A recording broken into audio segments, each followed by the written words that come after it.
Bonjour à toutes et à tous et bienvenue dans l'émission 100% Paris Turf.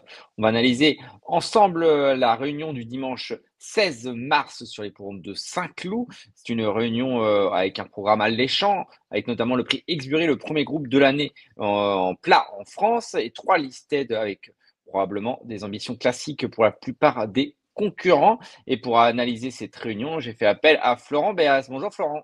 Salut François, bonjour à tous. On va aller. On attaque dans le vif du sujet avec la première épreuve, le prix Omnium 2. Donc, c'est une listette pour des 3 ans sur le mile. Ouais, il y a un lot intéressant. Ils ne sont que 5, mais je pense que l'épreuve est plus ouverte qu'il n'y paraît. J'ai fait tout d'abord confiance au numéro 3, Nestorm, un pensionnaire de Francis-Henri Graffard qui avait débuté victorieusement à Deauville l'an passé avant de prendre une nette deuxième place dans le prix des chaînes. Il n'avait jamais pu menacer le lauréat ce jour-là qui s'était imposé en solitaire, mais le lauréat qui a ensuite bien couru dans le prix Jean-Luc Lagardère en se classant troisième, une ligne qui semble plutôt bonne. Si la piste n'est pas trop souple pour ses aptitudes, mais on peut penser que vu le temps qu'il fait actuellement, là en cette fin de semaine, le terrain va se raffermir. On annonce un terrain très souple ce dimanche à Saint-Cloud, donc ça devrait lui convenir. Il peut bien faire d'emblée. Je lui oppose, on pouvait hésiter derrière, notamment entre Madero et Darius Sen. J'ai fait confiance à Madero qui a davantage d'expérience et qui a conclu son année de 2 ans par une victoire au niveau listed à Paris. Ce jour-là, la ligne est peut-être un peu trop flatteuse, mais il devançait notamment Vertical Blue qui a ensuite remporté le prix Marcel Boussac. Il n'a plus été revu depuis. Il a certainement travaillé en conséquence pour cette rentrée. Un poulain qui, je le répète, a un peu de métier, un avantage non négligeable. Donc en chiffres, ça fait 3 et 4. La deuxième, c'est le prix Exbury. C'est le temps fort de cette réunion dominicale. Le premier groupe de l'année en France, je le disais. Ils sont que 5 au départ. C'est la première fois depuis 50 ans qu'ils sont si peu nombreux, mais un lot intéressant. Ouais, on peut regretter le faible nombre de partants. Et je ferai une nouvelle fois confiance à un pensionnaire de Francis-Henri Graffard, hein, dont les pensionnaires sont en forme en ce début de saison avec le 5 Map of Stars, un concurrent qui a toujours été estimé, qui a été ménagé. Il a montré de la qualité la saison dernière, mais il a peut-être probablement pas encore tout montré. Une tentative de rentrée qui sera suivie avec attention, tout comme le pensionnaire d'André Fabre, à savoir Sevenas Nike, qui est plus confirmé sur les parcours de tenue. Mais cette reprise de contact va certainement lui faire du bien en vue de son prochain objectif à l'étranger. Même s'il peut trouver la distance un peu courte, il peut certainement bien faire d'emblée. Donc en chiffre, les numéros 5 et 1. La troisième, c'est le prix de la Gloriette. C'est le traditionnel tiercé, quarté, quarté plus, top 5. Une épreuve forcément ouverte. Ouais, comme de nombreux quintés de plat. Et cette épreuve ne déroge pas la règle. Ouais, ils sont nombreux à pouvoir viser la victoire. J'ai tenté le numéro 5, Royaumont, qui est désormais âgé de 8 ans. Il est peut-être un peu moins percutant que par le passé, mais attention, il est de mieux en mieux traité au poids. Il est désormais pris en valeur 35,5. Il retrouve Christelle Desmureaux et lors de leur dernière association, il s'était imposé dans un quintet bordelais au printemps 2024, à peu près à pareille époque, c'était au mois d'avril. Donc attention à ce Royaumont qui a prouvé sa forme. Certes, c'est au niveau des réclamés, mais dans des lots intéressants sur le sable pour son retour sur le gazon. Je lui fais confiance et je lui oppose notamment le numéro 8, Orlena, qui avait été acquise à réclamer suite à son avant-dernière sortie victorieuse à Fontainebleau.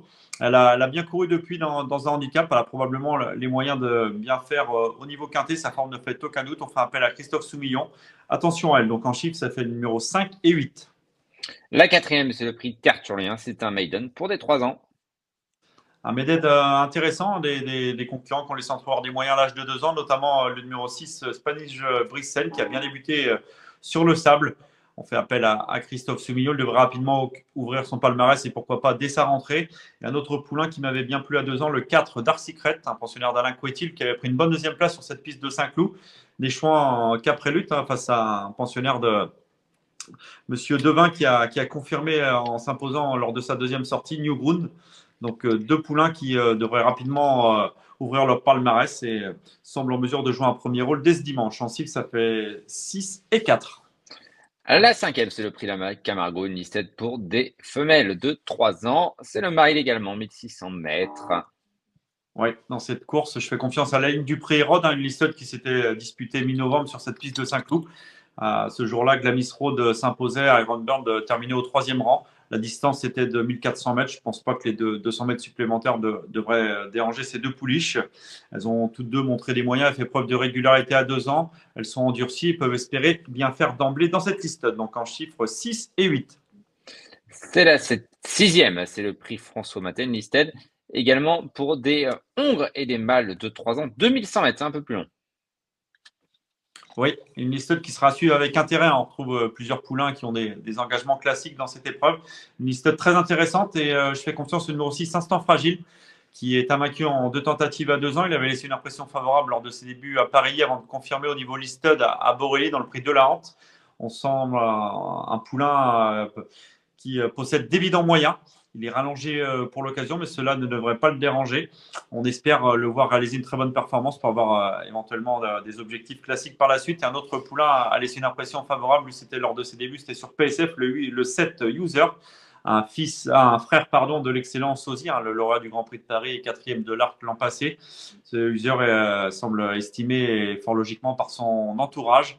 Lui aussi a certainement des ambitions classiques. Son entourage a probablement des ambitions classiques au cours du printemps. Donc ces deux poulains seront en vue avec intérêt, mais ce ne sont pas les seuls. D'autres concurrents ont laissé entrevoir des moyens. Une liste à suivre avec un grand intérêt. Donc en chiffres, ça fait le numéro 6 et 7.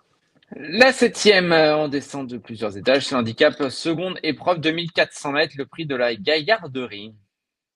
Oui, un handicap relativement ouvert, la deuxième épreuve du handicap divisé. Je fais confiance au numéro 4, Coural, un pensionnaire de Jean-Marie Desguigné qui avait remporté son handicap l'an passé à pareille époque pour sa rentrée sur un parcours similaire. C'était sur la distance de 2500 mètres de Saint-Cloud. Il était pris légèrement plus bas sur l'échelle des valeurs, mais attention à lui, il s'entend bien avec Rosario Malgione, il est performant sur sa fraîcheur. Il peut espérer bien faire d'emblée. Et je lui oppose notamment le numéro 8, Martial Art, un pensionnaire de Didier et Pauline Prodhomme, qui est en condition avancée après avoir aligné les bons classements lors du meeting de Cannes. Stéphane Pasquier le connaît bien, il va dans tous les terrains, il peut à nouveau bien faire. Donc en chiffres, ça fait les numéros 4 et 8. Le huitième épreuve, c'est le prix de la Tarentelle. C'est une classe 3 qualificative pour les handicaps. Ça vient d'un peu partout, avec des anciens, très bons chevaux même. Ouais. Pas simple. Pas forcément évident. Il y a un lot assez intéressant, mais le degré de forme de certains n'est pas simple à évaluer. J'ai fait confiance à un rentrant, le numéro 7, Saint-Aquilin, pensionnaire de Jérôme Régnier, qui a montré des moyens et fait preuve de constance à l'âge de 3 ans. Il effectue son retour après castration. On sait que Jérôme Régnier s'est préparé ses pensionnaires. On fait appel à Maxime Guyon, certainement un signe de confiance. Donc il peut éventuellement bien faire d'emblée. Et j'aime bien également le numéro 1, Zrian, qui n'a pas manqué sa rentrée. C'était sur la PSF de Chantilly. Ce jour-là, il a bien accéléré pour prendre la mesure de ses rivaux. Il bénéficie à nouveau de la décharge de Lucas Carbonnier. Il peut bien faire pour son retour sur le gazon. Donc en chiffre, ça fait les numéros 7 et As. On a analysé les 8 courses, enfin tu as analysé les 8 courses du programme. Ton préféré dans cette course? Un Pas petit dans coup cette de course, cœur. dans cette réunion. Un petit coup de cœur. Ce sera le 606, Instant Fragile. On sent un poulain qui semble promis un très bel avenir. Il m'a bien plu à 2 reprises à 2 ans. On va voir, là, c'est une course qui peut avoir valeur de test, même si ce n'est pas forcément un objectif pour sa rentrée. Il a montré suffisamment de moyens pour espérer bien faire d'emblée dans ce lot et dès sa rentrée, le 606, Instant Fragile. Parfait. Merci beaucoup, Florent. Merci à Manon là, en régie. Et puis, on se retrouve la semaine prochaine pour un nouveau numéro de 100% Paris Turf. Bon jeu à tous.